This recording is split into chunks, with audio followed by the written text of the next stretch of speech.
S ಬಾಯಿ ಚಪ್ಸಿ ಚಿಪ್ಸನ್ನು ತಿಂತೀರಾ? ಹಾಗಾದರೆ ಜಸ್ಟ್ ಬಿ ಕೇರ್ಫುಲ್. ಯಾಕೆಂತಂದರೆ ಚಿಪ್ಸ್ ತಯಾರು ಮಾಡೋದನ್ನು ನೀವು ನೋಡಿದರೆ ನಿಜವಾಗ್ಲೂ ಕೂಡ ಬೆಚ್ಚಿ ಬೀಳ್ತೀರಿ. ಯಾಕೆಂತಂದರೆ ವಾಕರಿಕೆ ಬರುತ್ತೆ ಸ್ವಾಮಿ ಅದನ್ನು ನೋಡಿದರೆ. ಹಂಗಿದೆ, ಬಾಯಿ ಚಪ್ಪರಿಸಿ ಚಿಪ್ಸ್ ತಿಂತೀರಾ? ಎಚ್ಚರ ಎಚ್ಚರ. ಎಸ್, ಚಿಪ್ಸ್ ತಯಾರಿಸೋದನ್ನು ನೋಡಿದರೆ ಬೆಚ್ಚಿ ಬೀಳ್ತೀರಿ, ಶಾಕ್ ಆಗ್ತೀರಿ ನೀವು ಒಂದು ಕ್ಷಣ. ಚಿಪ್ಸ್ ತಯಾರಾಗೋದು ನೋಡಿದರೆ ನಿಮಗೆ ವಾಕರಿಕೆ ಬರುತ್ತೆ. ಚಿಪ್ಸ್ ನಾಲಿಗೆಗೆ ರುಚಿ, ಆದರೆ ಆರೋಗ್ಯಕ್ಕಿಲ್ಲ ಗ್ಯಾರಂಟಿ. ನಾಲಿಗೆಗೇನೋ ರುಚಿ ಕೊಡುತ್ತೆ, ಆದರೆ ಹೆಲ್ತಿಗೆ ಗ್ಯಾರಂಟಿ ಇಲ್ಲ. ಈ ಚಿಪ್ಸ್ ತಿಂದರೆ ನಿಮ್ಮ ಹೆಲ್ತ್ ಸಂಪೂರ್ಣ ಕೊಲ್ಯಾಪ್ಸ್ ಆಗೋದು ಬಹುತೇಕ ಖಚಿತ. ಕೊಳೆತ ಆಲೂಗಡ್ಡೆಯಿಂದ ತಯಾರಾಗ್ತಾ ಇದೆ ಚಿಪ್ಸ್ಗಳು. ಬೇಕರಿಯಲ್ಲಿ ಬಿಸಿ ಬಿಸಿ ಕೊಳೆತ ಆಲೂಗಡ್ಡೆ ಚಿಪ್ಸ್ ರೆಡಿ. ನೀವೇನೋ ರುಚಿ ಇದೆ ಅಂತ ಬಾಯಿ ಚಪ್ಪರಿಸ್ತೀರಿ, ಆದರೆ ಹೆಲ್ತ್ ಇಶ್ಯೂ ಏನು? ವಿಜಯಪುರದ ಶ್ರೀ ಸಾಯಿರಾಮ್ ಬೇಕರಿ ಚಿಪ್ಸ್ ಅಂತರೂ ತಿನ್ನಲೇಬೇಡಿ. ಬೆಂಗಳೂರು ಗ್ರಾಮಾಂತರ ಜಿಲ್ಲೆ ದೇವನಹಳ್ಳಿಯ ವಿಜಯಪುರದಲ್ಲಿ ಈ ತರಹದ ಒಂದು ಘಟನೆ ಈಗ ಬೆಳಕಿಗೆ ಬಂದಿದೆ. ಚೆನ್ನಾಗಿದೆ ಚಿಪ್ಸು, ಏನೋ ತಿನ್ನಬೇಕು ಬಾಯಿ ರುಚಿಗೆ, ಏನೋ ಬಾಯಿ ಚಪ್ಪಲಿಕ್ಕೆ ಅಂತ ನೀವೇನಾದರೂ ತಿಂದರೆ ಹಾಸ್ಪಿಟಲಿಗೆ ಅತಿಥಿಯಾಗೋದು ಮಾತ್ರ ಖಚಿತ. ಯಾಕೆಂತಂದರೆ ಅಂತಹ ಒಂದು ಕೊಳೆತ ಆಲೂಗಡ್ಡೆಯಿಂದ, ಕಲುಷಿತ ನೀರಿನಿಂದ ಚಿಪ್ಸನ್ನು ತಯಾರು ಮಾಡಲಾಗ್ತಾ ಇದೆ. ದೃಶ್ಯಾವಳಿಗಳಲ್ಲಿ ನೋಡಬಹುದು. ಹೆಂಗಿದೆ ನೋಡಿ ಆಲೂಗಡ್ಡೆಗಳು. ಆ ಆಲೂಗಡ್ಡೆಯಿಂದಾನೇ ಈ ತರಹದ ಚಿಪ್ಸನ್ನು ಮಾಡ್ತಿದ್ದಾರಂತೆ. ಆ ಚಿಪ್ಸ್ ಆದಮೇಲೂ ಕೂಡ ಅದರಲ್ಲಿ ಕೊಳೆತ ಆಲೂಗಡ್ಡೆಯ ಬ್ಲ್ಯಾಕ್ ಮಾರ್ಕ್ಗಳು ಕಾಣ್ತಾ ಇದೆ. ವಿಪರೀತವಾದಂತಹ ಎಣ್ಣೆ. ಆ ಎಣ್ಣೆ ಅದು ಯಾವತ್ತಿಂದೋ, ಅದು ಎಷ್ಟು ದಿನ ಆ ಎಣ್ಣೆನ ಬಳಸಿರ್ತಾರೋ, ಅದು ಏನದು ಸನ್ಫ್ಲವರ್ ಆಯಿಲ, ಪಾಮ್ ಆಯಿಲ ಗೊತ್ತಿಲ್ಲ. ಇನ್ನು ಕಲುಷಿತ ನೀರನ್ನು ಬಳಸ್ಕೊಂಡು ಚಿಪ್ಸನ್ನು ಮಾಡಲಾಗ್ತಾ ಇದೆ ಅನ್ನುವಂತಹ ವಿಚಾರಗಳು ಬೆಳಕಿಗೆ ಬಂದಿದೆ. ಇನ್ನು ಇದಕ್ಕೆ ಸಂಬಂಧಪಟ್ಟಂತೆ ಒನ್ ಮೋರ್ ಬ್ರೇಕಿಂಗ್ ಇದೆ. ಬ್ರೇಕಿಂಗನ್ನು ನೋಡ್ಕೊಂಡು ಬರೋಣ. ಸಾಯಿರಾಮ್ ಬೇಕರಿ ಚಿಪ್ಸ್ ಕರೆಸಿದಂತಹ ವೆಂಕಟೇಶ್. ಈ ಸಾಯಿರಾಮ್ ಬೇಕರಿಯಲ್ಲಿ ವೆಂಕಟೇಶ್ ಅನ್ನೋರು ಚಿಪ್ಸನ್ನು ಖರೀದಿ ಮಾಡಿದರು. ರಾತ್ರಿ ಚಿಪ್ಸ್ ತಿಂದಿದ್ದ ಮಕ್ಕಳಿಗೆ ಬೆಳಗಾಗುವಷ್ಟರಲ್ಲಿಯೇ ಕೆಮ್ಮು ಅನ್ನುವಂಥದ್ದು ಪ್ರಾರಂಭ ಆಗಿದೆ. ಮಕ್ಕಳಿಗೆ ಯಾಕೆ ಆರೋಗ್ಯ ಹದಗೆಟ್ಟಿದೆ ಅನ್ನುವಂತಹ ಚಿಂತೆಯಲ್ಲಿ ವೆಂಕಟೇಶ್ ಇದ್ದರು. ಎಲ್ಲೊಂದು ಕಡೆ ಚಿಪ್ಸ್ ಮೇಲೆ ಅನುಮಾನ ಅನ್ನುವಂಥದ್ದು ವ್ಯಕ್ತವಾಗಿದೆ. ಅದಾದಮೇಲೆ ಬೇಕರಿಯ ಪರಿಶೀಲನೆಯನ್ನು ಮಾಡಿದ್ದಾರೆ. ಪರಿಶೀಲನೆ ಮಾಡಿದಾಗ ಆಗ ಅಸಲಿಯ ಸತ್ಯ ಬೆಳಕಿಗೆ ಬಂದಿದೆ. ಅಲ್ಲಿ ಹೋಗಿ ನೋಡಿದರೆ ಕೊಳೆತ ಆಲೂಗಡ್ಡೆ, ಕೊಳಕು ನೀರು ಬಳಸಿ ಚಿಪ್ಸನ್ನು ತಯಾರಿ ಮಾಡ್ತಾ ಇದ್ರಂತೆ. ಬೇಕರಿ ಮಾಲೀಕನನ್ನು ಜನ ತರಾಟೆಗೆ ತೆಗೆದುಕೊಂಡಿದ್ದಾರೆ. ಅದರ ಜೊತೆಗೆ ಆಹಾರ ಇಲಾಖೆಯ ಅಧಿಕಾರಿಗಳಿಗೆ ಮಾಹಿತಿಯನ್ನು ಕೊಟ್ಟಿದ್ದಾರೆ. ಚಿಪ್ಸ್ ಸ್ಯಾಂಪಲ್ ಈಗ ಲ್ಯಾಬಿಗೆ ಹೋಗಿದೆ. ಅಧಿಕಾರಿಗಳಿಂದ ದಾಳಿಯಾಗಿದೆ. ರೈಟ್ ನಾವ್ ಈಗ ಶ್ರೀ ಸಾಯಿರಾಮ್ ಬೇಕರಿ ಬಂದಾಗಿದೆ, ನಿಂತಿದೆ.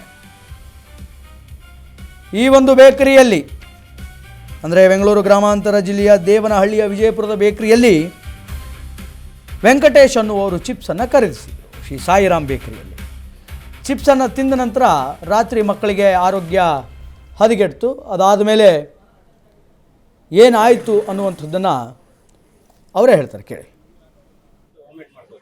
ಚಿಪ್ಸ್ ಪ್ಯಾಕೆಟ್ ಮಧ್ಯಾಹ್ನ ತಗೊಂಡೋದ್ರೆ ನಮ್ಮ ಮಗು ರಾತ್ರಿ ತಿಂದ್ಬಿಟ್ಟು ವಾಮಿಟ್ ಮಾಡ್ಬೋದು. ಆಮೇಲೆ ಚಿಪ್ಸ್ ರಾತ್ರಿ ಬೆಳಗ್ಗೆ ನಾನು ಊಟಕ್ಕೆ ಕೊಟ್ಟರೆ ನಾನು ನೋಡ್ತಾ ಇದ್ದೀನಿ ಒಳಗಡೆ ಎಲ್ಲ ಕೊಟ್ಟಾಗಿದೆ. ಹಾಗೆ ತಂದು ಪ್ಯಾಕೆಟ್ ನೋಡ್ತಾ ಇದ್ದಾಗನೇ ಆಲೂಗಡ್ಡೆ ಚಿಪ್ಸ್ ಆಲೂಗಡ್ಡೆ ಫೋಟೋ ನೋಡ್ಬೋದು. ನಮ್ಮ ಮೀಡಿಯಾದಲ್ಲೆಲ್ಲ ಕೊಟ್ಟಿದ್ದೀನಿ ನಾನು. ಆಮೇಲೆ ನೋಡಿ ಕೊಟ್ಟಾಗ ಆಲೂಗಡ್ಡೆ ಎಲ್ಲ ಪ್ಯಾಕೆಟ್ ಮಾಡಿದ್ದಾರೆ, ಇದು ಮಾಡಿ ಚಿಪ್ಸ್ ಮಾಡಿದ್ದಾರೆ. ನಮ್ಮ ಅದನ್ನೆಲ್ಲ ತೆಗೆದಿಲ್ಲ, ಫೋಟೋ ಎಲ್ಲ ತೆಗೆದಿದ್ದಾರೆ. ಅದ್ರ ಬಗ್ಗೆ ನೋಡಿ ಈ ಥರದ್ದೆಲ್ಲ ಇದೆ. ದಯವಿಟ್ಟು ಆರೋಗ್ಯ ಅಧಿಕಾರಿಗಳು, ತಾಲೂಕಿನ ಆಹಾರ ಉತ್ಪನ್ನ ನಾಗರಿಕ ಸಚಿವರು ಎಲ್ಲ ಬಂದು ಸ್ವಲ್ಪ ಗಮನವಹಿಸಿ ಇಂಥ ಇನ್ನ ಆಹಾರದ ಮೇಲೆ ಹೆಚ್ಚಿನ ಗಮನ ಕೊಡಬೇಕು ಅಂತ ಈ ಸಂದರ್ಭದಲ್ಲಿ ನಾನೊಬ್ಬ ಅಂತಾರಾಷ್ಟ್ರೀಯ ಸಂಸ್ಥೆಯ ಒಬ್ಬ ಕಾರ್ಯಕರ್ತನಾಗಿ ಹೇಳಲಿಕ್ಕೆ ಇಷ್ಟಪಡ್ತಾ ಇದ್ದೀನಿ. ನೀವು ಹೆಚ್ಚಿನ ಕಾಳಜಿ ವಹಿಸಬೇಕು. ಮಾಧ್ಯಮದಲ್ಲಾಗಲಿ ಈ ವಿಡಿಯೋ ನೋಡತಕ್ಕಂಥ ಪ್ರತಿಯೊಂದು ಸಹಿತ ಹೆಚ್ಚಿನ ಗಮನ ವಹಿಸಬೇಕಾಗಿ ವಿನಂತಿ. ಚಿಪ್ಸ್ ಪ್ಯಾಕೆಟ್ ಮಧ್ಯಾಹ್ನ ಮಗು ತಗೊಂಡೋದ್ರೆ ನಮ್ಮ ಮಗು ರಾತ್ರಿ ತಿಂದ್ಬಿಟ್ಟು ವಾಮಿಟ್ ಮಾಡ್ಬೋದು. ಆಮೇಲೆ ಚಿಪ್ಸ್ ರಾತ್ರಿ ಬೆಳಗ್ಗೆ ನಾನು ಊಟಕ್ಕೆ ಕೊಟ್ಟರೆ ನಾನು ನೋಡ್ತಾ ಇದ್ದೀನಿ ಒಳಗಡೆ ಎಲ್ಲ ಕೊಟ್ಟಾಗಿದೆ. ಹಾಗೆ ತಂದು ಪ್ಯಾಕೆಟ್ ನೋಡ್ತಾ ಇದ್ದಾಗನೇ ಆಲೂಗಡ್ಡೆ.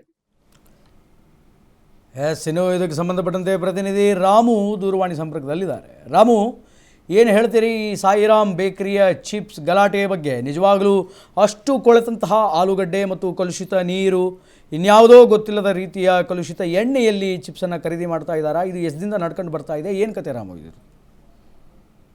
ಖಂಡಿತವಾಗ್ಲೂ ಶ್ರೀನಿವಾಸ್, ಏನು ಬೆಳ್ಳಂಬೆಳಗ್ಗೆ ಆರೋಗ್ಯಾಧಿಕಾರಿಗಳು ಮತ್ತೆ ಆಹಾರ ಇಲಾಖೆ ಅಧಿಕಾರಿಗಳು ಬೇಕರಿ ಮೇಲೆ ದಾಳಿ ಮಾಡುವಂತ ನಿಟ್ಟಿನಲ್ಲಿ ಒಂದು ವಿಜಯಪುರದ ಬೇಕರಿ ಮೇಲೆ ದಾಳಿ ಮಾಡುವಂಥದ್ದು, ಇನ್ನೇನು ಬಹುತೇಕ ಏನು ಕೊಳತ ಸ್ಥಿತಿಯಲ್ಲಿರುವಂತಹ ಆಲೂಗಡ್ಡೆ ಮತ್ತೆ ಕೊಳತ ನೀರಿನಲ್ಲಿ ಒಂದು ಚಿಪ್ಸ್ ಅನ್ನ ತಯಾರು ಮಾಡಿ ದೊಡ್ಡ ದೊಡ್ಡ ಪ್ಯಾಕೆಟ್ಗಳಲ್ಲಿ ಮತ್ತೆ ಕೆಜಿ ಗಟ್ಟಲೆ ಮಾರಾಟ ಆಗ್ತಾ ಇರುವಂತ ಜಾಗದಲ್ಲಿ ಈ ಒಂದು ದುರ್ಘಟನೆ ನಡೆದಿರುವಂಥದ್ದು. ಬಹುತೇಕ ವೆಂಕಟೇಶನವರಿಗೆ ಸೇರಿದಂತ ಏನು ಒಂದು ಬೇಕರಿ ಇದಾಗಿರುವಂಥದ್ದು. ಇನ್ನು ಏನು ವಿಜಯಪುರ ಪಟ್ಟಣದಲ್ಲಿ ಸಿಹಿ ಮತ್ತು ಚಿಪ್ಸ್ಗೆ ಬಹು ಬೇಡಿಕೆ ಇದ್ದು ಬಹು ವಿಚಾರದಲ್ಲಿ ಈ ಒಂದು ಘಟನೆ ಸಾಕ್ಷಿ ಆಗುವಂಥದ್ದು. ಇನ್ನು ಈ ಒಂದು ವಿಚಾರದಲ್ಲಿ ಈಗಾಗಲೇ ಗ್ರಾಹಕರೊಬ್ಬರು ತೆಗೆದುಕೊಂಡು ಹೋದಂತ ಚಿಪ್ಸ್ ಮಕ್ಕಳಿಗೆ ಕೊಟ್ಟು ಮಕ್ಕಳು ರಾತ್ರಿ ಎಲ್ಲ ಅಸ್ವಸ್ಥಗೊಂಡಿದ್ದು ಬೆಳಗ್ಗೆ ಆಸ್ಪತ್ರೆಗೆ ಸೇರಿಸಿ ಮತ್ತೆ ಒಂದು ಬೇಕರಿ ವಿಚಾರದಲ್ಲಿ ಅನುಮಾನ ಬಂದು ಆರೋಗ್ಯ ಅಧಿಕಾರಿಗಳು ಮತ್ತೆ ಆಹಾರ ಇಲಾಖೆ ಅಧಿಕಾರಿಗಳನ್ನ ಕರ್ಕೊಂಡ್ಬಂದು ಒಂದು ದಾಳಿ ಮಾಡುವಂಥದ್ದು.